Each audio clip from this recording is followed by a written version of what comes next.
جمعۃ المبارک ہے، بابرکت ساتھ ہے، پھر فضل ہو گیا اور اللہ نے ہم سب کو اپنے گھر آنے کی توفیق عطا فرما دی۔ اللہ کے حضور دعا گو کہ اپنے فضل سے ہم سب کی حاضری کو قبول کر لے اور ہم سب کا شمار ان لوگوں میں کر لے جن سے وہ اور اس کے محبوب علیہ السلام راضی ہوئے۔ حق کہنے، حق سننے، حق ماننے کے بعد اللہ اخلاص کے ساتھ اس پر عمل کی توفیق عطا فرمائے۔ سب کچھ ہے،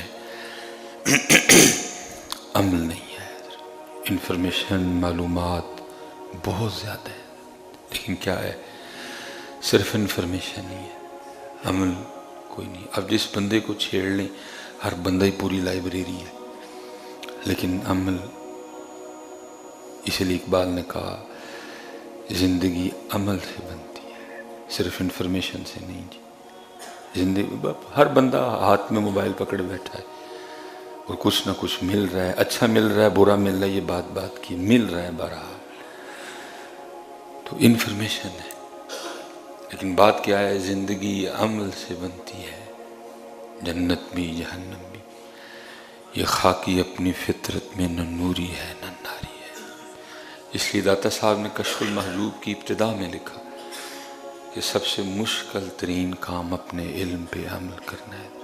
کئی بار کہا، آج بھی کہوں گا، جتنا ایک عام پاکستانی کے پاس بھی علم ہے نا، اگر وہ بھی اس پہ عمل کرے تو پاکستان جنت بن جائے۔ وہ والی جنت تو نہیں بن سکتی، لیکن جہاں جنت سے مراد، کیونکہ اس کو اس سے کوئی نہیں ہو سکتا معاملہ۔ جنت سے مراد یہ ہے کہ امن و امان آ جائے۔ جتنا ایک عام پاکستانی کے پاس بھی علم ہے، لیکن مسئلہ کیا ہے کہ صرف علم ہے، عمل کوئی نہیں۔ عام سے عام پاکستانی کو بھی پتہ ہے کہ دھوکہ نہیں دینا، لیکن بس ہے کہ عمل نہیں ہے۔ عام سے عام پاکستانی کو بھی پتہ ہے کہ جی ذخیرہ اندوزی نہیں کرنی، لیکن عمل نہیں، ملاوٹ نہیں کرنی، جھوٹ نہیں بولنا۔ بس پھر اس بے عملی نے کیا کیا؟ جہاں اور بڑے گل کھلائے، یہ بھی ہوا کہ اس بے عملی کی وجہ سے، ان گناہوں کی نحوست کی وجہ سے دل سخت ہو گیا۔ کیونکہ جب بندہ ایک گناہ کرتا ہے نا اور اس پہ توبہ نہیں کرتا، معافی نہیں مانگتا، تو دل پہ پھر ایک سیاہ رنگ کا داغ لگ جاتا ہے۔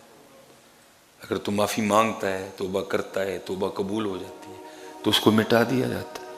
اور اگر نہیں کرتا اور اس گناہ پہ ایک اور گناہ کرتا ہے تو وہ سیاہی کا داغ اور بڑا ہو جاتا ہے۔ پھر اگر اس پہ اور گناہ کرتا ہے تو پھر ایک وقت آتا ہے ذرا جی گناہ کر کے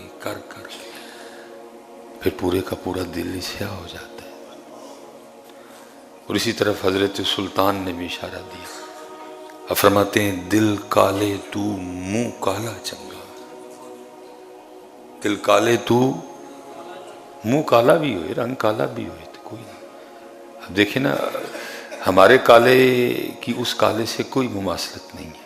حضرت بلال حبشی کا رنگ مبارک بھی تو، لیکن ہمارا کالا، اور قربان جاؤں جی اس کو، لیکن شان دیکھو، دل کالے تو منہ کالا چنگا۔ کچھ نہیں ہوئے گا جی، رنگ کالا بھی ہوئے گا، وقت گزر، لیکن اگر دل کالا ہو گیا پھر کچھ نہیں رہے گا تیرا، کیونکہ فیصلے کل دل پہ ہونے ہیں، منہ پہ نہیں ہونے ہیں۔ فیصلے کل دلوں پہ ہونے ہیں۔ یوم لا ینفع مال ولا بنون، وہ پھر کیا ہے حضرت؟ پھر سارا دل سیاہ ہو جاتا ہے، مر جاتا ہے وہ دل حضرت۔ وہ امام مالک کی بارگاہ میں کوئی بادشاہ آ کے عرض کرتا ہے، حضور گناہ اگر کرتا ہوں نا تو ہوتا نا ایک بیڈ فیلنگ آنی چاہیے کہ یار یہ کیا ہو گیا، کوئی ندامت نہیں ہوتی، کچھ اس طرح کا فیل ہی نہیں ہوتا۔ اور اگر کوئی نیکی کر لوں تو کچھ اچھا محسوس نہیں ہوتا۔ آپ نے فرمایا یہ تو زندہ دلوں کا کام ہے، تیرا تو دل ہی مر چکا ہے۔ حضرت سلطان کیا کہہ رہے ہیں؟ دل کالے تو منہ کالا چنگا۔ یہ کوئی ایسا نہیں جانے، ہمارے دل مر چکے ہیں، سخت دل ہو گئے۔ حضرت مالک بن دینار رحمۃ اللہ تعالی علیہ فرماتے ہیں کہ اللہ کی طرف سے جو ایک سزا کا نظام ہے نا، کچھ سزائیں ہیں جو جسم کو دی جاتی ہیں، کچھ سزائیں ہیں جو دلوں کو دی جاتی ہیں۔ مثلا جسم کی سزا کیا ہے؟ روزی کا تنگ ہو جانا۔ جب بندہ گناہ کے راستے پہ چلتا ہے نا، ایک اس کا نظام ہے نا سزا دینے کا۔ کچھ سزائیں ہیں جو جسم سے تعلق رکھتی ہیں، کچھ سزائیں ہیں جو روح سے، دل سے تعلق رکھتی ہیں۔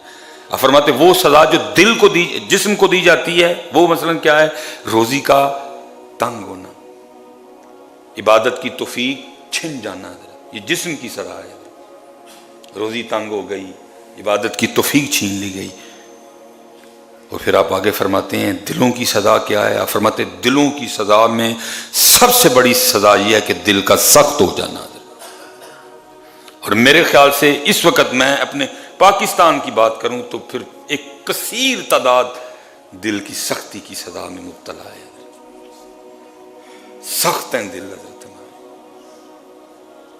اللہ حضرت وہ اکثر کہتے ہیں یہ بندہ پتھر دل ہے، پہلے میں بھی کہہ دی، لیکن جب اللہ نے قرآن پڑھنے کی توفیق عطا کی، میں کہتا ہوں پتھر نہیں، مردہ دل ہے۔